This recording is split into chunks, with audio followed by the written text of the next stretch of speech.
Paz do Senhor Jesus, meus irmãos, minhas irmãs e todos os telespectadores que estão nos vendo e nos ouvindo aqui no dia de hoje.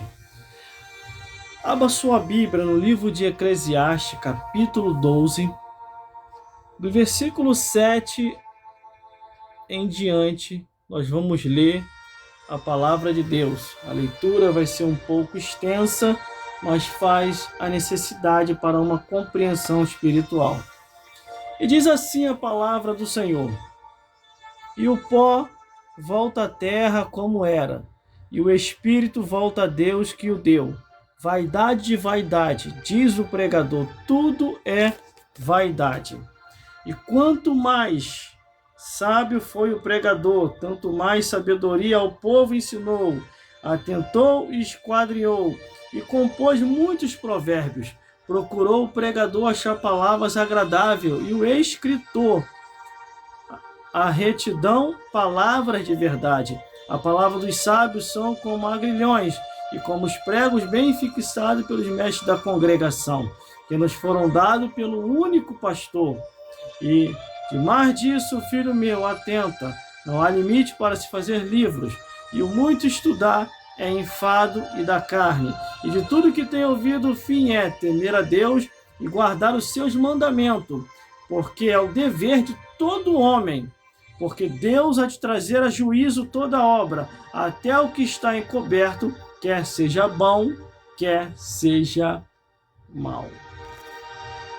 Meus irmãos, minhas irmãs e todos os telespectadores que estão nos vendo e nos ouvindo aqui no dia de hoje. Glórias a Deus. Nós devemos a cada dia refletir, porque a nossa vida nessa vida é passageira.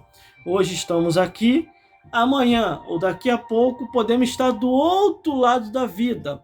E a Bíblia afirma, desde o Gênesis até o Apocalipse, que nós vamos dar conta a Deus de todos os nossos atos, pensamentos e palavras.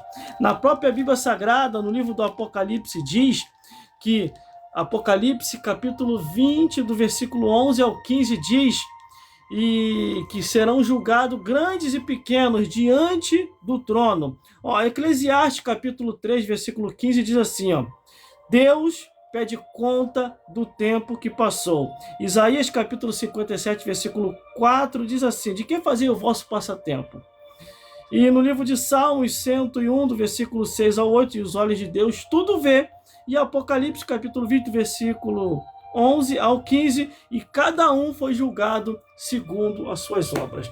A própria Bíblia diz: tudo quanto vier à tua mão para fazer, faça conforme a tua força, porque para a sepultura, para onde nós iremos, não há obra, não há indústria, não há mais nada para se fazer. Meus amigos e minhas amigas, você tem a certeza que a tua alma está salva? Porque para você ter certeza, você tem que abandonar todos os pecados que a Bíblia condena. Porque se você morrer sem salvação, meu amigo, você vai queimar no fogo do inferno. Salmos capítulo 9, versículo 27. Glórias a Deus. Quem vai te buscar na hora da morte? Anjos ou demônios? Se for os anjos, é sinal que você se arrependeu de todos os teus pecados. Livro de Lucas, capítulo 16, versículo 22. Agora, se for os demônios, é porque você morreu em pecado. Não se arrependeu dos seus pecados. Apocalipse, capítulo 6, versículo 8.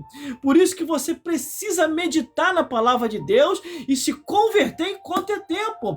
Porque no livro de 1 Timóteo, capítulo 6, versículo 7, diz que não trouxemos nada para essa vida e desta vida para outra não levaremos nada, meus amigos.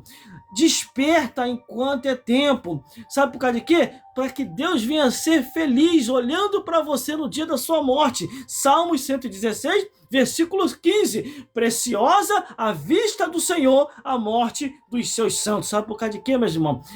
A vida nessa vida é passageira, como diz no livro de Tiago, capítulo 4, versículo 14. A nossa vida é como um vapor que desaparece logo, logo. E muitos caem no esquecimento total, conforme está escrito na palavra do Senhor.